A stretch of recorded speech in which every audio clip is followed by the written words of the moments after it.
When my mom's mother was about 16, she was awarded a full-ride scholarship to Cornell University.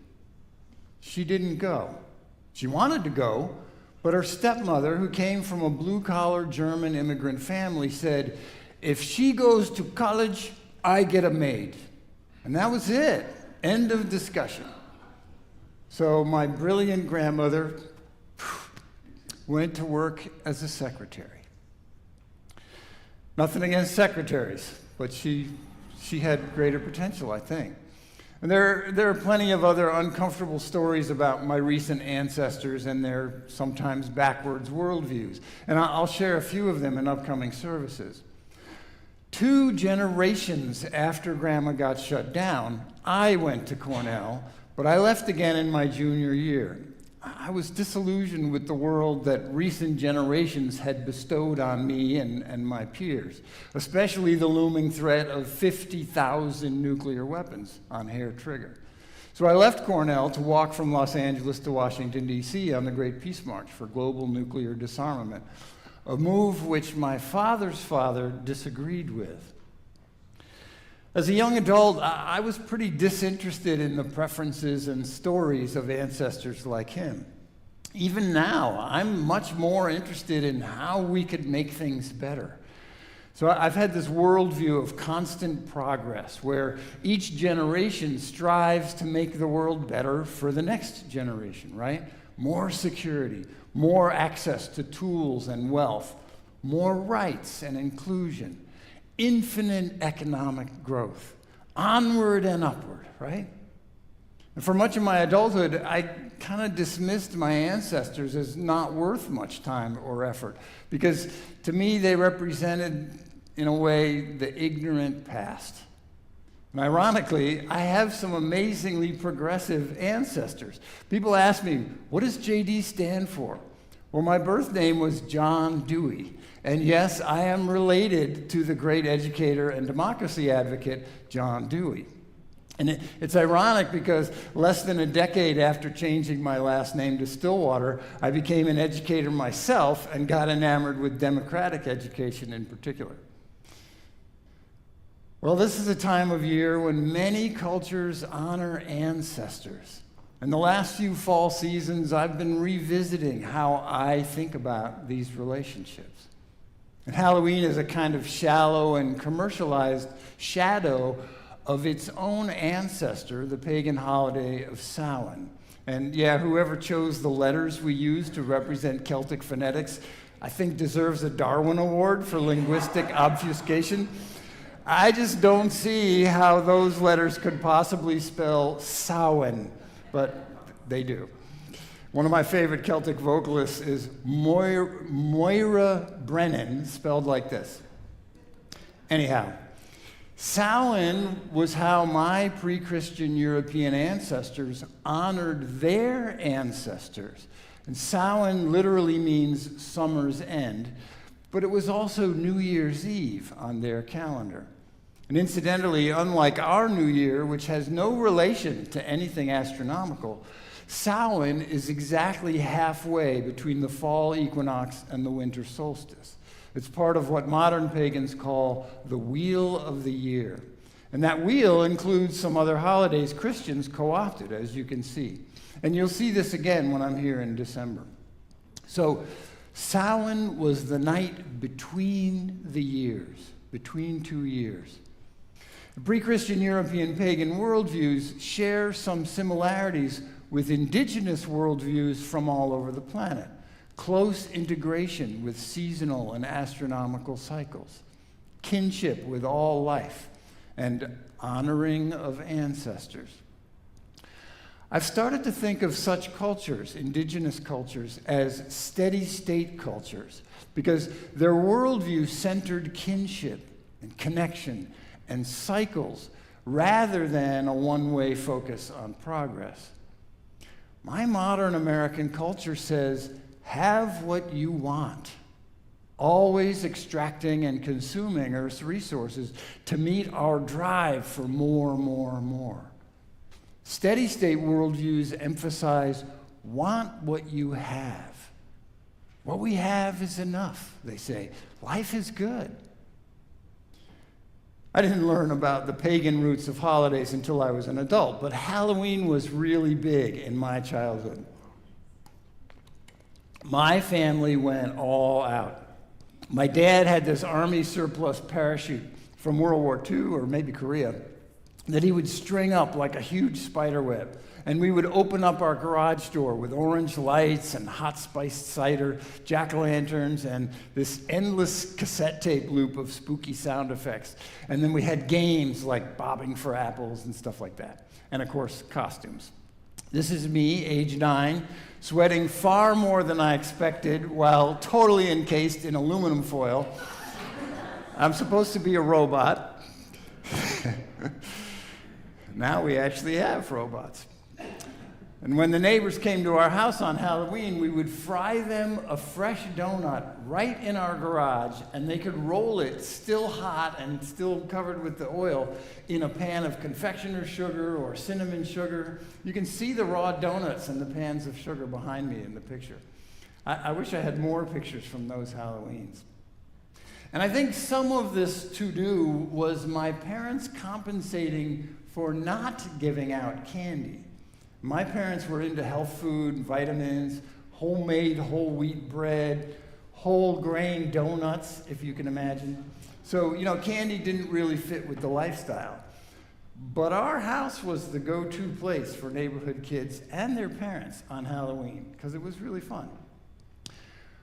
Me and my siblings did go trick-or-treating ourselves. You can see my candy bag in the photo. But consuming our treasures was pretty carefully regulated, with my Halloween candy often lasting until Easter, and not because of my own self-control. Because Samhain marks the night between one year and the next, pagans believe that the veil between this world and the world of the dead is thinner during that night. So messages and well-wishes can easily pass through, or at least more easily. And that aspect remains the core of Dia de los Muertos celebrations in Mexico and in the United States. And if you've seen the Disney movie Coco, you have a sense of the basics of that holiday. I understand Disney did a pretty good job in representing that tradition. And in this Mexican tradition, the souls of the deceased remain nearby on the other side of the veil, but only as long as someone here on earth remembers them. Dia de los Muertos is the one day each year when we remember them in earnest, deliberately, thereby ensuring another year of their existence just on the other side of the veil. But rather than either frightening or solemn, Dia de los Muertos is a laughter-filled celebration. And I think this reflects a deep cultural difference in how we think about death. Someone said to me, Americans are the only people on earth who think they won't die. And I think there's some truth in that. Most of us avoid even talking about death if we can, right? Oh man, stop being so morbid. In turn, I think that reflects a deep cultural disconnection from the natural world. Death is normal and natural. My friend, the Reverend Barbara Whitaker Johns, reminds us that the opposite of death isn't life. The opposite of death is birth. Life includes both birth and death. Life couldn't exist without both of those. If you want to conquer death, if you want to be saved from death, understand that in this world, that would mean doing away with birth, too, and life would cease to exist. Every birth preordains that this precious new child will surely die. But we never say birth is morbid. Modern genetics offers a whole new lens for remembering and celebrating our ancestors. Even without genetics, you can see that you have 2 parents, 4 grandparents, 8 great-grandparents, and so on, doubling as you go back through each generation of your genetic ancestors. And obviously, it doesn't take many generations to exceed the entire population of the Earth. We could represent that graphically like this, what I call your cone of ancestry.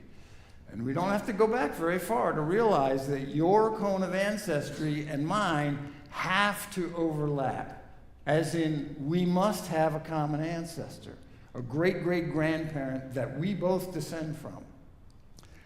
That makes us cousins. And every ancestor in that big overlapping triangle in the middle is an ancestor to both of us. There are lots of them.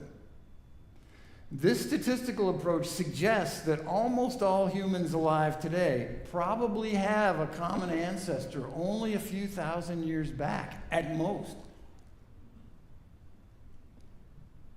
A 2004 paper in the journal Nature showed that statistically, even taking into account the geographic and sociological barriers to random mating, the cones of ancestry for everyone on Earth overlap as recently as about 2,000 years ago. Only 2,000. So your ancestors and mine are the same people, just a few tens of generations back. We are closer cousins than we thought. Genetic analyses give similar results, but because they tend to be based on a single sequence of DNA rather than the whole genome, genetic estimates of common ancestors are always much further back in time than statistical models. So, for example, so-called Y chromosomal Adam is the most recent common ancestor of all the people that have Y chromosomes who are alive today. And Y Adam lived around 200,000 years ago, much further back than the 2,000 years of statistical methods. But that number disregards half of your ancestors because only about half of us have a Y chromosome. We have many ancestors whose presence only shows up in some small part of our DNA, if at all. The cool thing about common ancestors is that the reasoning doesn't stop at the most recent common ancestor. Y chromosomal Adam's parents are also common ancestors to all of us with Y chromosomes. As we go further and further back in our chain of ancestry, at some point we find that our ancestors are Homo, but not yet sapiens. But of course, it doesn't stop there either. The cone of ancestry continues all the way back to the first mammals. This is a most amazing fossil, just discovered in July 2023. It's hard to tell from the photograph, but the three-dimensional arrangement of these bones makes it clear that one of our mammal ancestors actually picked a fight with a dinosaur at least 5 times its size. Until this fossil, we kind of assumed that mammals in the Cretaceous just scurried from hiding place to hiding place while the reptiles reigned supreme. But not anymore. We have some seriously scrappy ancestors in our family tree. But of course, that mammal's chromosomes didn't come out of nowhere either. They got them from their parents, same as us. So we can continue tracing our ancestry all the way back through reptiles, fish, arthropods, and single cells to a single microscopic bacterial cell from billions of years ago. And that cell is known as LUCA, the last universal common ancestor of all living things on Earth. There are lots of different ways of graphically showing our family tree, but our knowledge of the relationships comes from the same technology that allows criminologists to solve crimes by looking at DNA from distant human cousins.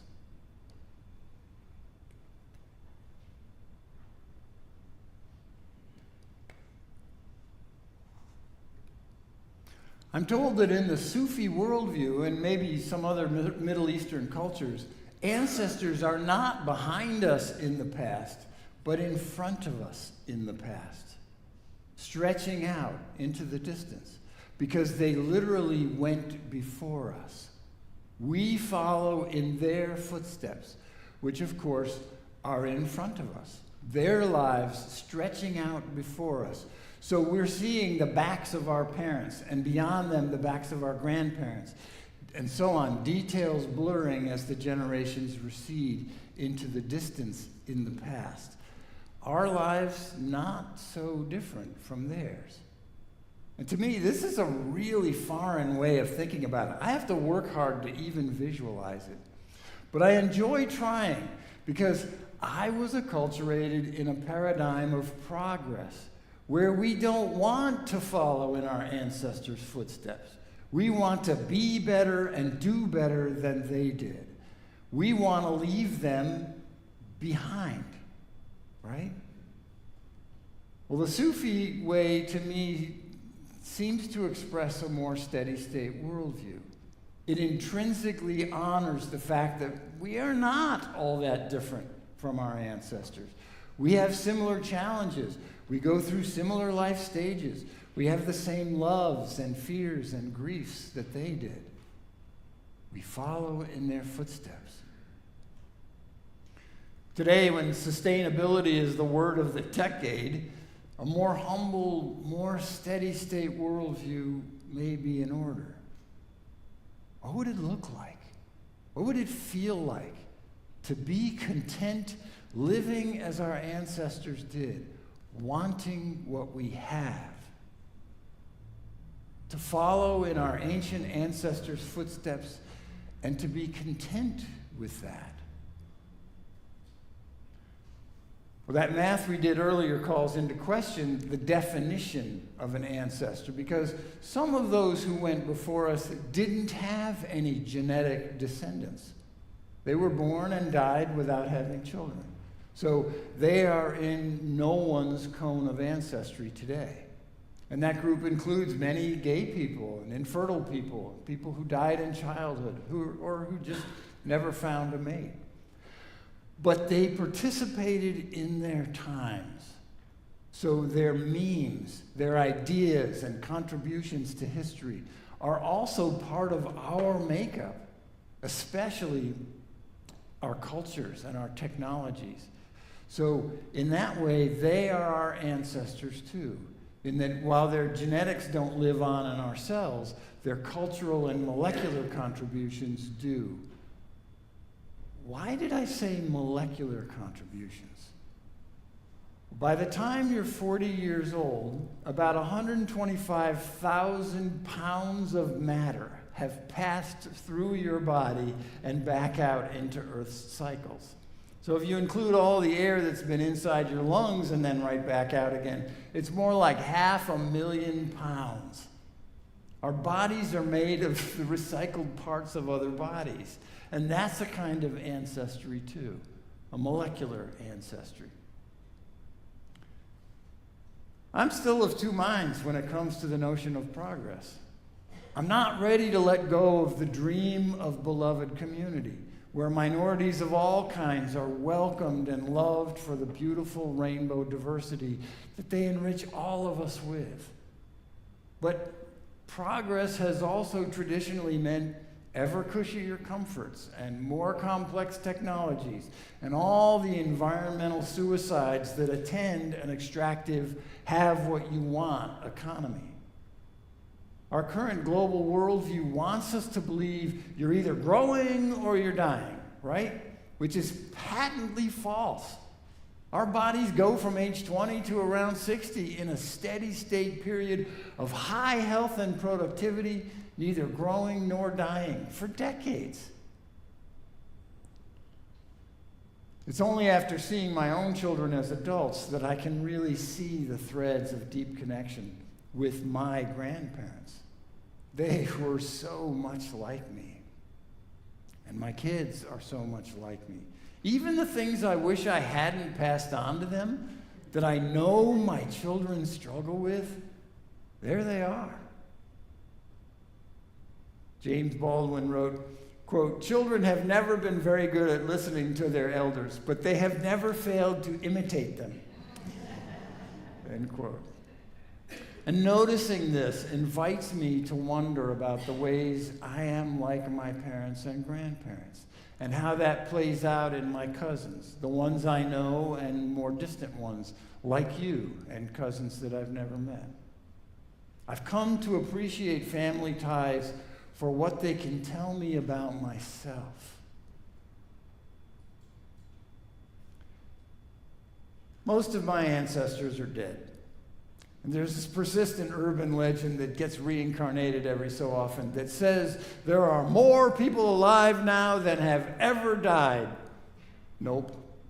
Even with humanity's obscene overgrowth in population, it's 8 billion to about 108 billion. The dead outnumber us 13 to 1. Of course, that number depends on which of our deep ancestors we count as people, how far back you go. But whether you start at 50,000 years or 200,000 years, the number of dead Homo sapiens sapiens is still many times the living. If you add in our non-human animal ancestors, including fungi and plants and stuff, single-celled critters and so on, almost all of my ancestors are dead. Dying appears to be a pretty popular activity on this planet. Why are we so paranoid about becoming ancestors ourselves? And why is our culture so focused on our own comforts and achievements rather than setting our descendants up for success, or at this point, even for survival?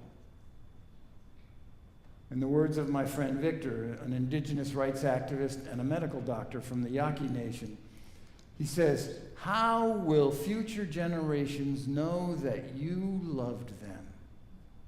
How will future generations know that we loved them?"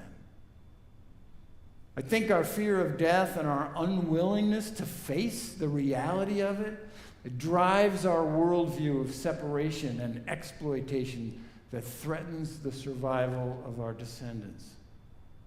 I don't want them to follow in the footsteps of a have-what-you-want worldview. There isn't enough planet for that. We are the generation that will decide how many of our descendants succumb to hurricanes, floods, wildfires, heat waves, droughts, famines, wars caused by dwindling resources, and mass migration out of regions made uninhabitable by our generation's waste of fossil fuels. The yellow places on this map are uninhabitable if we hit 4 degrees above pre-industrial temperatures. What does it mean to be a good ancestor in times like this? Is a worldview of progress inherently problematic? Can we separate cultural progress from economic growth and create a worldview that's steady state in our relations with Earth, but progressive in relation with other people? I'm not sure. But I'm increasingly suspicious that my dismissiveness of my ancestors, look at that, I'm gesturing like my ancestors, like they're behind me. I'm suspicious that my dismissiveness as a young adult was a missed opportunity. My grandmother never did go to college. She was promoted fairly quickly from secretary to office manager, which is what she was doing when she met my grandfather. And I suppose if she had gone to Cornell, I would not exist. I did fulfill Grandma's dream when I finally earned my Cornell degree 11 years after I left for the Peace March. But she didn't live to see it.